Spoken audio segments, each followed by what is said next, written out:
حکوومەتە رووسیە بریارەکە تونند لێ دژی پارتیایەکیتیە دیموکراتیک پێدە باسکێ پارتیا کارکەرێن کوردستانê PKK لە ڕۆژاوای کوردستانێدا. ئیرۆ ئەلێکساندەر لافرێنتیڤ شاندەرێ ڤلادیمیر پۆتین سەرۆکێ رووسیا ji bo Sûriyê ragihand ku pêde nabe asteng û kosp li hember li darxistina Kongrê Diyaloga Niştimanî Sûriyê.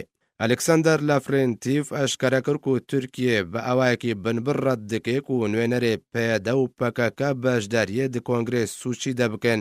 Şanderê Vladimir Putin serokê Rûsya ji bo Sûriyê got ku bi sedema retkirin û nerazîbûna Tirkiye bi beşdarîkirina PD li Kongrê Diyaloga Niştimanî Sûriyê ew hizb nayête vexwendin ji bo beşdarîkirinê di Kongrê Sûçî de.